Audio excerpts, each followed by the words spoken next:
La enseñanza en la iglesia es un mandamiento para los cristianos. Los varones se deben ocupar de la lectura, la exhortación y la enseñanza, dice Pablo a Timoteo en el capítulo 4, versículo 13 de su primera carta. El hermano Oscar Arias nos presenta una serie de 15 estudios sobre la predicación en la iglesia y cómo prepararse para este gran desafío. Acompáñenos en esta serie de podcast de Un Cafecito con la Biblia. Hermanos, tengan todos muy buenas noches. El Señor me los bendiga. Muy complacido nuevamente de tenerlos aquí en este espacio de las 7 de la noche para estudiar este curso de formación para hombres que es patrocinado por la Iglesia de Cristo aquí en Villa María, quien es la que paga este espacio para que podamos tener estas clases y que usted sea beneficiado. Teniendo en cuenta, hermanos, el texto base sobre el cual hemos venido desarrollando estas clases, según Timoteo capítulo 2, versículo 2, Pablo dice a Timoteo: lo que has oído de mí ante muchos testigos, esto encarga a hombres fieles que sean idóneos para enseñar también a otros. Recordemos que las clases pasadas estuvimos nosotros estudiando acerca de estos dos requisitos señalados por el apóstol Pablo: hombres fieles y que sean idóneos. Fieles tiene que ver con el carácter del varón y idóneos con la capacidad de poder transmitir el mensaje, la capacidad de poder enseñar. Las últimas dos clases estuvimos nosotros estudiando acerca de la estructura del sermón, estuvimos mirando sobre el armazón, el esqueleto, las características que debe tener o conformar un sermón. Y el último sermón, o el último estudio fue acerca de el diseño de los sermones temáticos. En esta noche vamos a estudiar el diseño de los sermones textuales y es la lección número 8 para hoy, en este curso de Pasando la Antorcha. Para comenzar, debemos tener en cuenta, hermanos, que es imposible evitar la monotonía en la predicación, y más si uno está usando solo un plan para el diseño de los sermones. Sin embargo, si el predicador varía el material del tema y el desarrollo o la manera en que arma sus sermones, obviamente va a tener una frescura en la presentación de la verdad de Dios, y esto sugiere la atención de la audiencia. Además de esto, hermanos, hay que tener en cuenta que uno esperaría que esto también provocara la respuesta deseada por parte de la iglesia. Como se señaló en el capítulo anterior, el método es una forma de desarrollar discursos bíblicos. El desarrollo o la estructura del sermón textual puede ser una variación efectiva que va a ser bastante útil a la hora del diseño del sermón. Un sermón textual es aquel que en el texto se proporciona tanto el tema, póngame cuidado, como los puntos principales del sermón. Así que el texto, hermanos, para que lo tengan presente, no es un mero lema o es el nombre del sermón. Es tanto el fundamento como el marco de la estructura que compone el sermón. Voy a colocarles entonces un ejemplo y vamos a retroceder un poco y vamos a hablar del sermón temático, que fue la clase pasada, y el sermón textual. Vamos a hacer una comparación y cuál es la diferencia entre un sermón basado en un tema y un sermón basado en un texto. Bueno, el sermón temático, como ustedes pueden ver ahí en pantalla, este ejemplo, bueno, ya tenemos aquí el título, tenemos el texto sobre el cual vamos a desarrollar el tema. ¿Cuál es el tema? La naturaleza de Jesucristo. Es seleccionado de Efesios capítulo 1, versículo 11 al 12. Ya tenemos la tesis, que es la que apunta el objetivo del sermón, o sea, cuál es nuestro propósito con el sermón para la congregación. Y tenemos también los dos puntos que hacen parte de la introducción. La introducción pues va a llamar la atención porque basada en la introducción también vamos a ir desarrollando el tema. Y por último, la conclusión tendrá que ver con estos dos puntos de la introducción.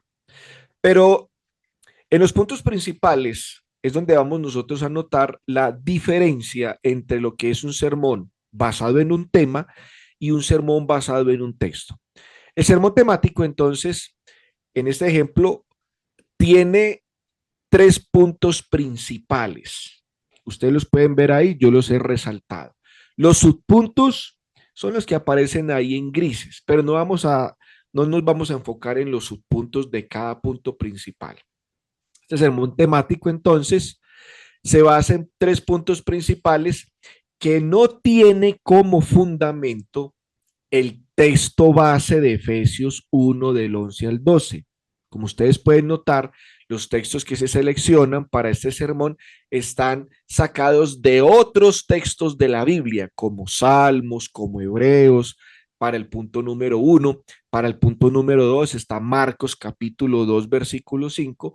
Y para el punto número 3, el texto es Segunda de Corintios capítulo 5, versículo 17.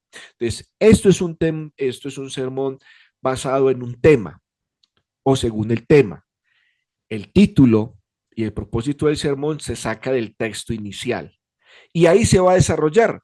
Y necesariamente entonces, pues se van a sacar los textos principales de las ideas principales, como les dije, de otros textos de la Biblia. Igualmente, los subpuntos que van a soportar cada idea principal, pues también son sacados de otros textos de las Sagradas Escrituras. Ahora, en comparación con el sermón textual, bueno, vamos a mirar entonces ya aquí la conclusión de este sermón temático.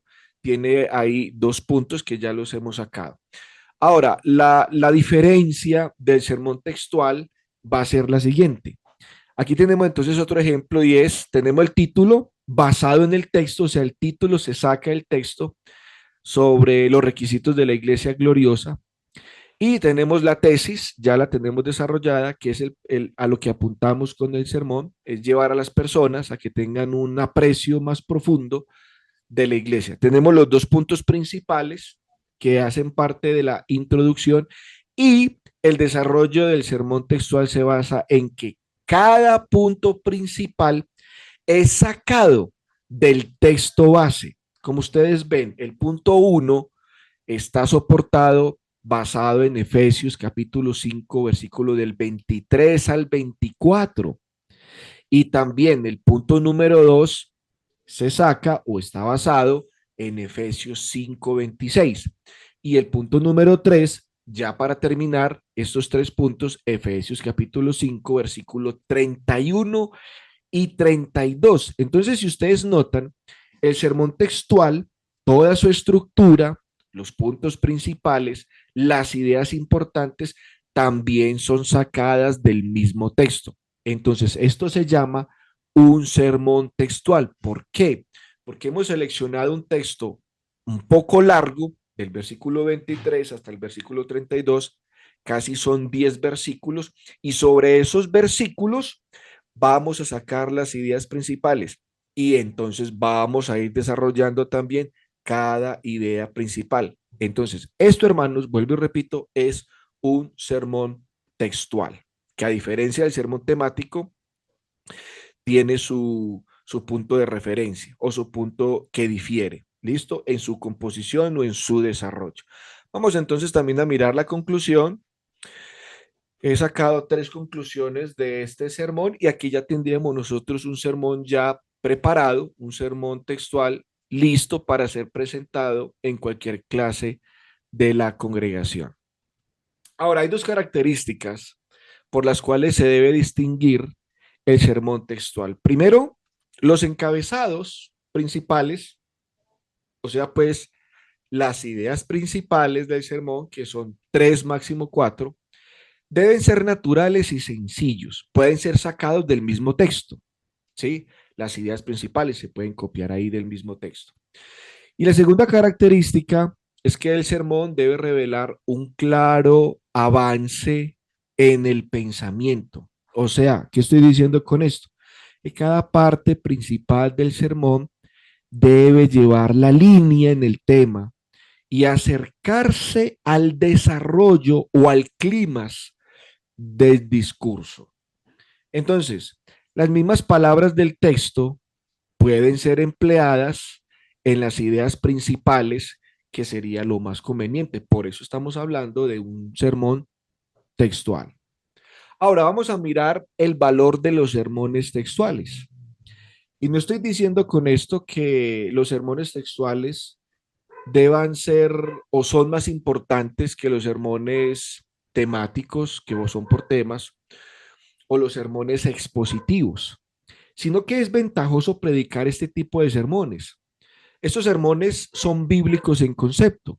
El predicar este tipo de sermones se da confianza en las escrituras porque es el fundamento y también es la estructura del discurso.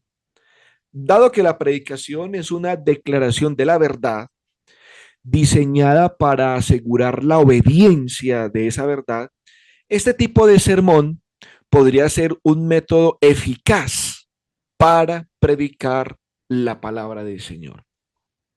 Los sermones textuales ofrecen una variedad de temas y una reserva casi ilimitada de material de predicación. Un predicador famoso dijo: aprende a predicar sermones textuales. El error, decía él, de su primer ministerio, en sus primeros años de ministerio, fue predicar casi sermones temáticos. Y esto pasa a muchos predicadores, me pasó a mí. Al principio de nuestra predicación nos enfocamos, fue a predicar temas bíblicos. Pero si usted predica sermones textuales, déjeme decirle, será apto para predicar. Aparte de esto, hermanos, otro valor práctico en la predicación de sermones textuales, especialmente si se usa un texto corto.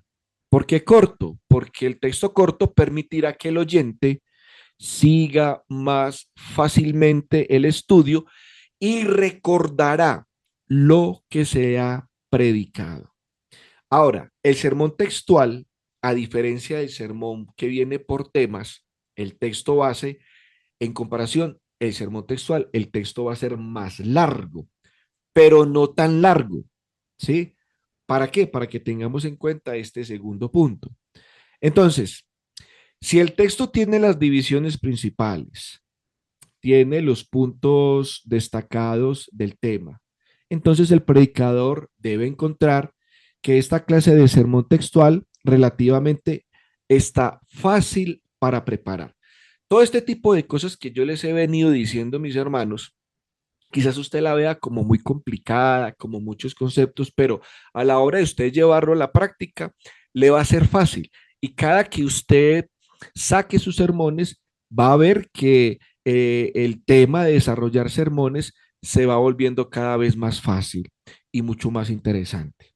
Entonces, hermanos, volviendo al punto que les recalqué ahora, el texto del sermón textual, el texto base, el texto principal, va a proporcionar los puntos principales del sermón e incluso el orden lógico para desarrollar esos importantes aspectos del tema. El predicador no debe dudar en reorganizar los puntos del texto si puede trabajar más fácilmente hacia el desarrollo del tema.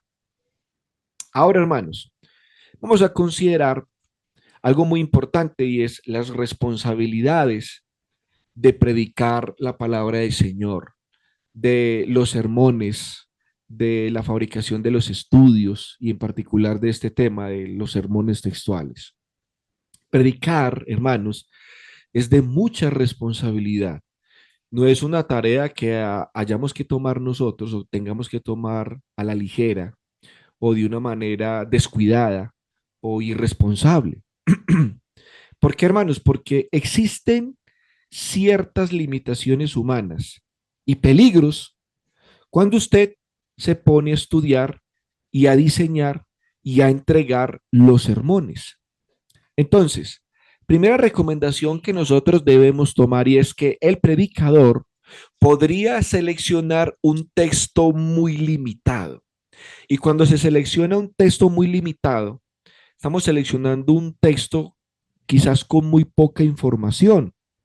Y entonces, con muy poca información, el predicador podría pervertir el pasaje en su esfuerzo de desarrollar el tema. Podría entonces forzar algún punto del versículo con el fin de obtener los puntos principales. Entonces, difícilmente, hermanos, por ejemplo, se podría desarrollar un sermón textual de la última parte de Primera de Juan, capítulo 4, versículo 16, cuando dice, Dios es amor. Uno fácilmente podría armar un sermón muy valioso, un sermón temático a partir de este texto. Dios es amor. Claro, porque yo lo puedo colocar como texto principal y buscar luego en otras partes de la Biblia textos relacionados con el punto de que Dios es amor. Pero este texto no sirve para desarrollar un sermón textual porque es muy corto, está muy limitado. Tendríamos que ampliar más el texto. Podríamos tomar todo el capítulo 4 de Primera de Juan y desarrollar un sermón textual. Ahora, como segundo punto, entonces, el predicador podría también sacar un versículo de contexto, adaptar un texto de tal manera que los sermones no representen el significado real del pasaje de la escritura. Por ejemplo, uno podría desarrollar un sermón textual de 3, 4 puntos de Primera de Corintios, capítulo 2, versículo del 9 al 11. Este sermón, una vez se dijo, basado en este texto, una vez se dijo que estaba hablando de las glorias del cielo que Dios está preparando para los hombres. Pero el tema es una perversión del texto.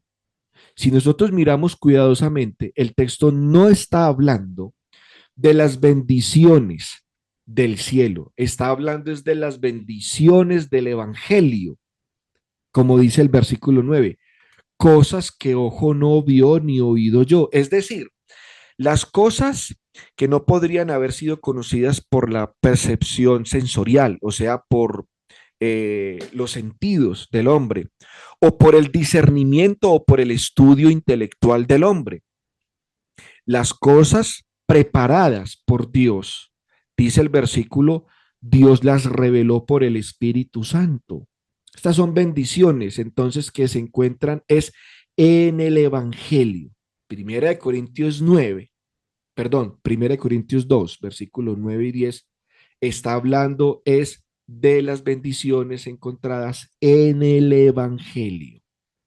Entonces, podría uno sacar un texto de su contexto. Podríamos sacar un texto para que diga lo que yo quiero que diga, pero de esa manera nosotros no estaríamos predicando la palabra del Señor fielmente, con responsabilidad. Otro ejemplo, hermanos, es muy conocido, es el texto que ha sacado los católicos para establecer el papado, Mateo 16, 18, cuando se dice, yo también te digo que tú eres Pedro y sobre esta roca edificaré mi iglesia y las puertas del Hades no prevalecerán contra ella. Todos nosotros ahora conocemos la verdad del texto.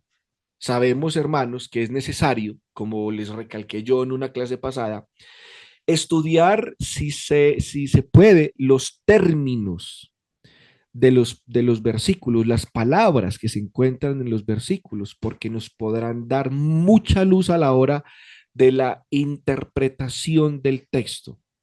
Por ejemplo, tendríamos nosotros que mirar aquí que la palabra Pedro viene de la palabra griega que significa Petra y la palabra roca significa Petra.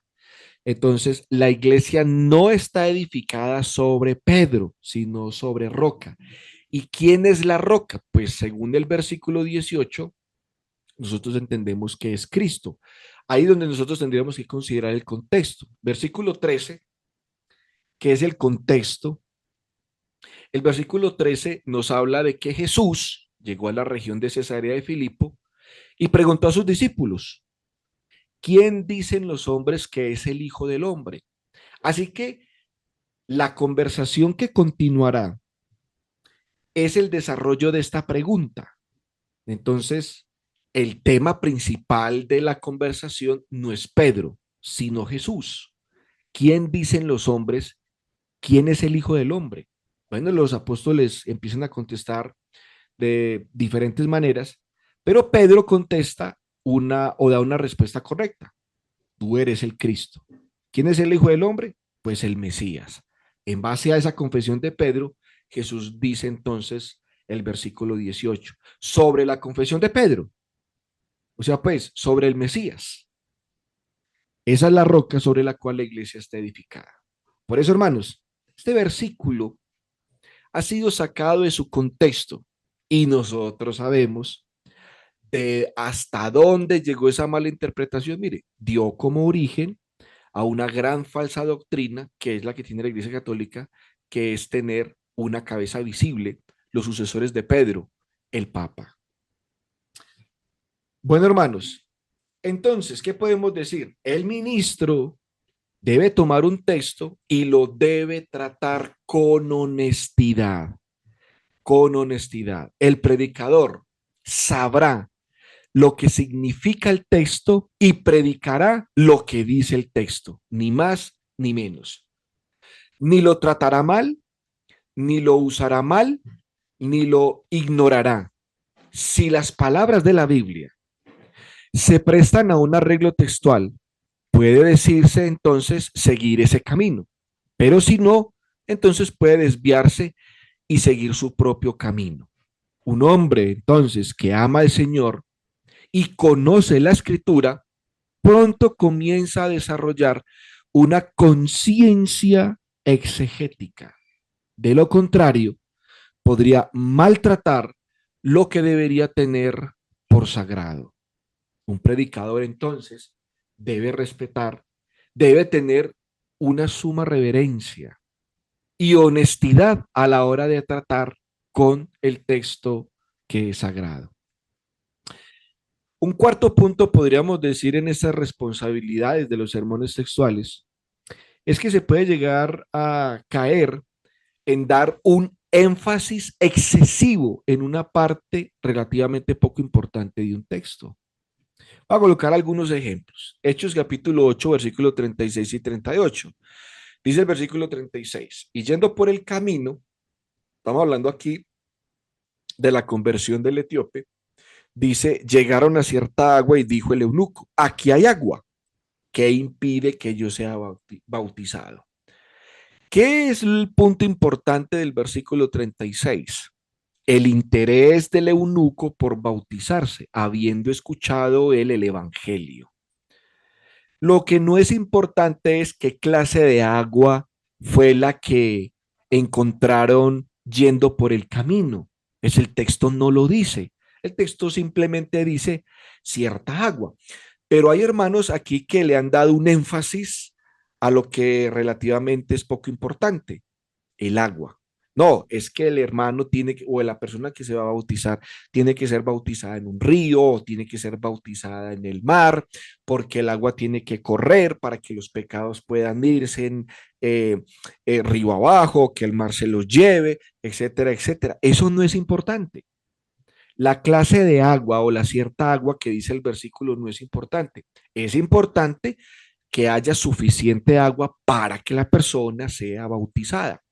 Pero el lugar donde sea bautizado no es importante, pero el predicador puede gastar mucho tiempo en enfatizar lo que en los versículos realmente no es relevante. Otro ejemplo está el versículo 38, dice, y mandó parar el carro y descendieron ambos al agua, Felipe y el eunuco, y le bautizó. ¿Qué es lo importante a resaltar del versículo 38? Que Felipe cumplió la misión que le había encomendado el ángel de predicar el evangelio al eunuco. El eunuco aceptó el mensaje y se bautizó. Pero ¿qué es lo que no es importante? Lo que en algún momento se han enfocado. Por ejemplo, hermanos, voy a colocarle aquí estos dos bautismos. Lo especial de estos dos bautismos es que la persona que está siendo bautizada es la que se sumergió en el agua. Una vez tuvimos un bautismo y fue de esta manera. Se tomó un registro fotográfico, se hizo un reporte y algunos hermanos leyeron el reporte, algunos hermanos de otras congregaciones. Nos señalaron que estos bautismos estaban incorrectos. ¿Por qué? Porque el hermano que los estaba bautizando no se metió al agua con el que se iba a bautizar. ¿Por qué? Ellos dicen que ambos tienen que descender al agua, citando Hechos 8:38, porque dice que Felipe y el eunuco ambos bajaron al agua. Hermanos, eso no es importante. No es importante que el que va a bautizar también se tenga que meter al agua. Lo importante es que la persona que se va a bautizar sí se meta al agua, porque es la persona bautizada, tiene que ser sumergida, pero no tiene que también meterse al agua el que lo va a bautizar. Eso no es importante. Pero mis hermanos se han enfocado en ciertos pasajes de la Biblia, en puntos de los versículos que relativamente son poco importantes. Otro ejemplo de los textos que hablan acerca de la reunión de Cristo con los apóstoles en el aposento alto. Lucas 22:12. La reunión de los cristianos en Hechos 1:13 que dice y subieron al aposento alto en donde estaban los apóstoles. Hechos 20:8 dice que se reunieron los discípulos en un aposento alto. Algunos hermanos entonces le han dado mucha importancia al aposento alto. Hay congregaciones actualmente en donde uno ve, por ejemplo, el letrero y dice la iglesia de Cristo que se reúne en el aposento alto. Hermanos, mire, el aposento alto, en cuanto estos versículos lo señalan, no es importante. O sea, el lugar de reunión ahora no es importante. No es importante que la iglesia se deba reunir en el aposento alto. Entonces, si la iglesia se reúne en un primer piso, entonces no es bíblica la reunión. No, eso es incorrecto. Jesús mismo decía que llegará el momento en que ni aquí, ni en Jerusalén, ni en cualquier otro lugar adoraréis al Padre. Nosotros podemos adorar al Padre en cualquier lugar del mundo. Eso ya no es importante el lugar, pero hay hermanos que leen este tipo de versículos y se enfocan en lo relativamente poco importante del texto, como en este caso el aposento alto. Ahora, uno podría también enfatizar un punto básico y minimizar otros aspectos importantes del versículo. Un ejemplo, hermanos, Romanos capítulo 11, versículo 22.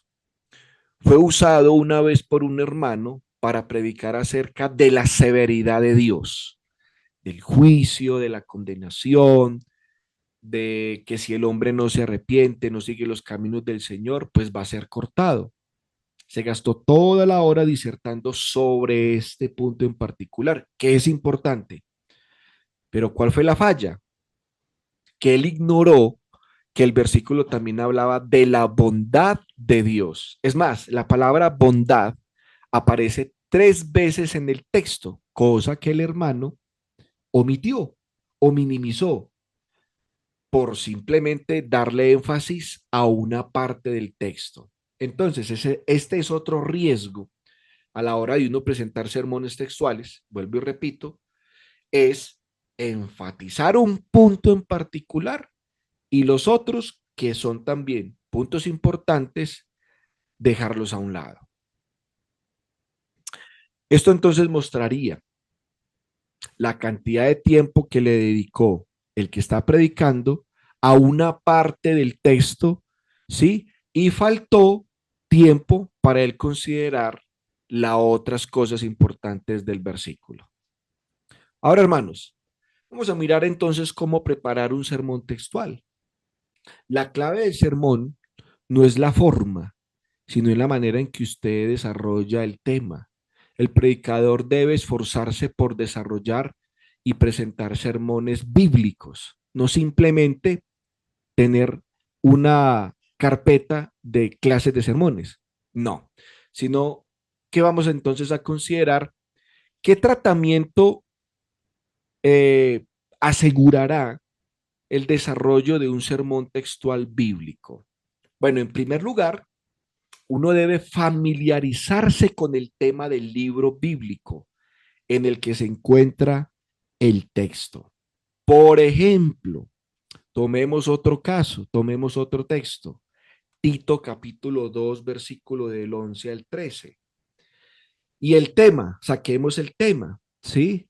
Podemos decir que el tema es un resumen del cristianismo, pongámoslo como título, un resumen del cristianismo.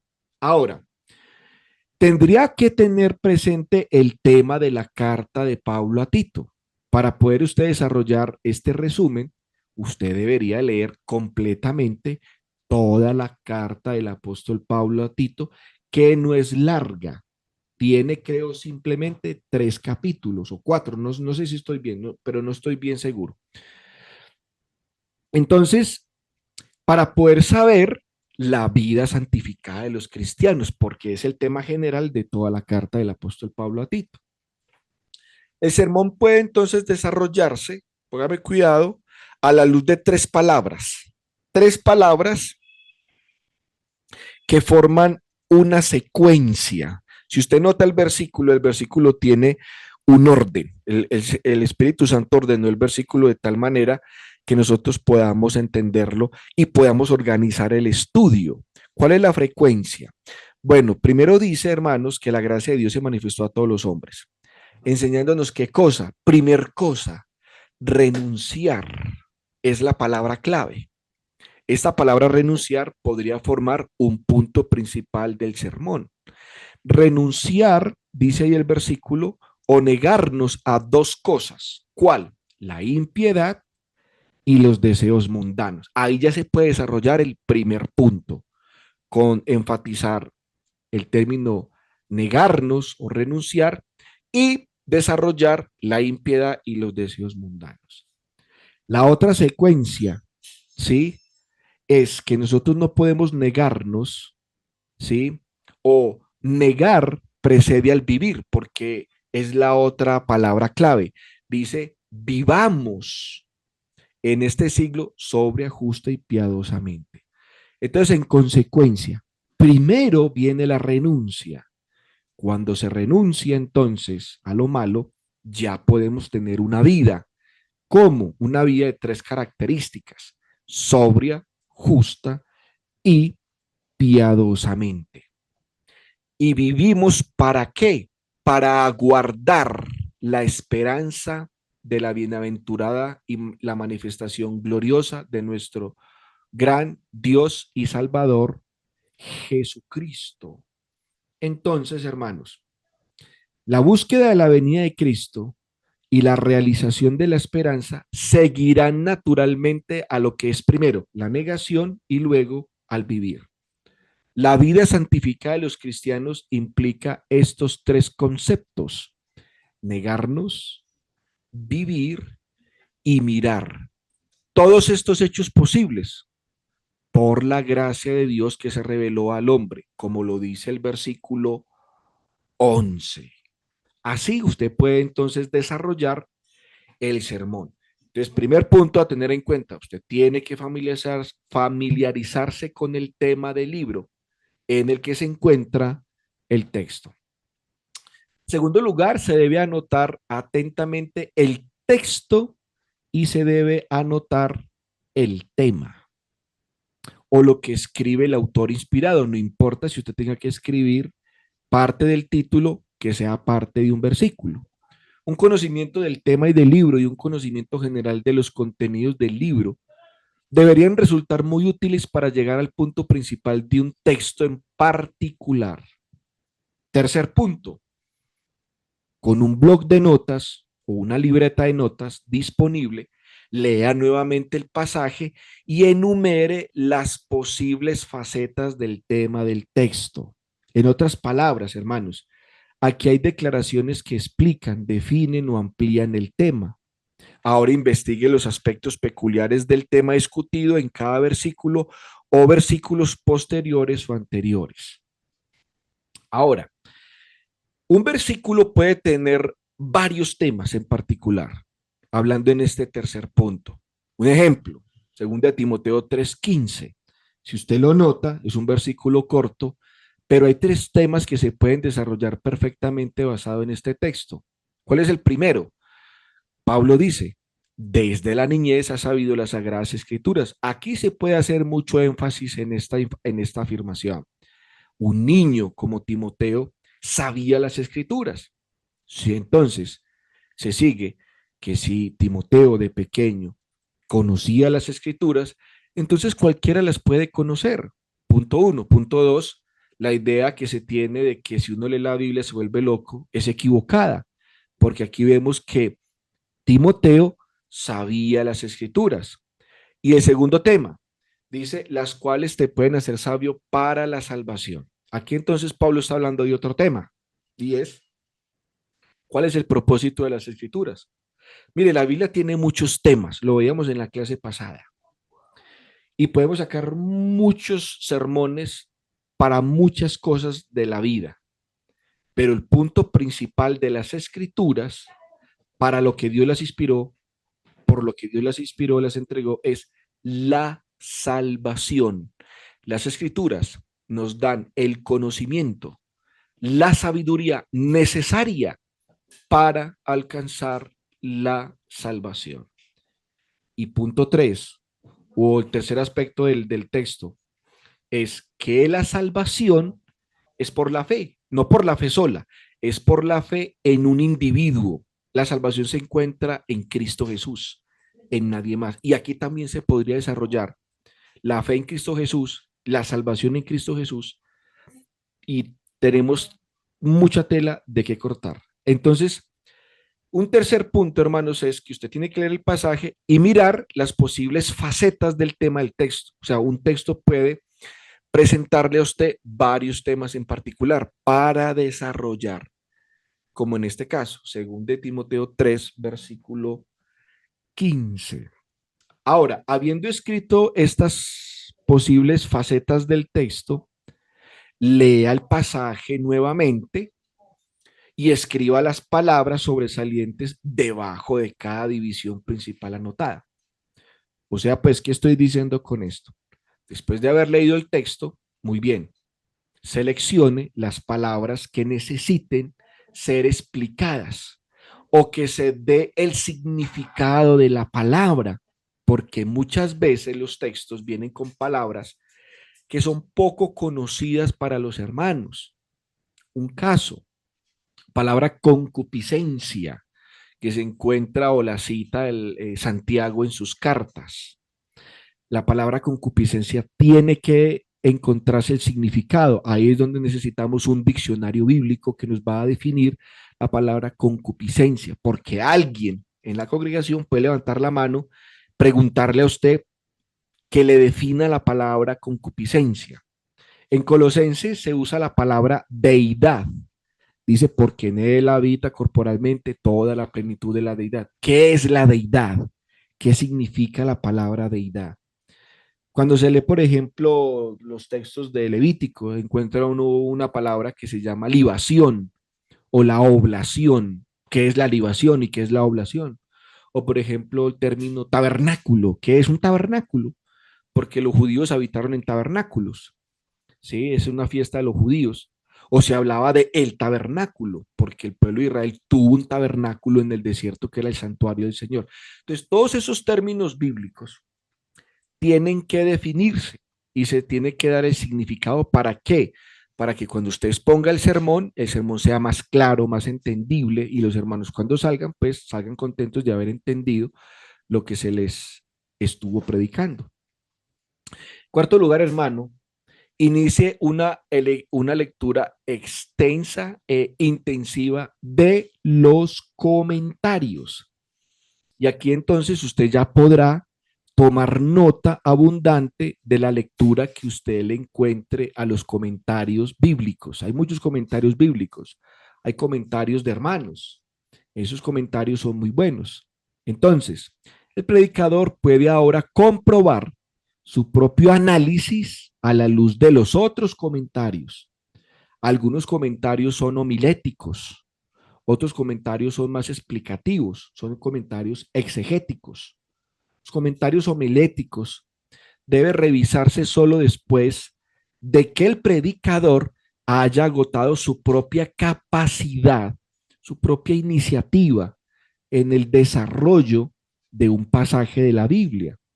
Pero generalmente, ¿qué es lo que hacemos a veces, hermanos, cuando vamos a hacer un sermón? Primero vamos y sacamos el comentario del hermano Tamarindo, del hermano Pancracio, y hacemos las anotaciones del sermón que vamos nosotros a hacer. No, vea, hermano, es mejor y le va a ser mucho más útil a usted.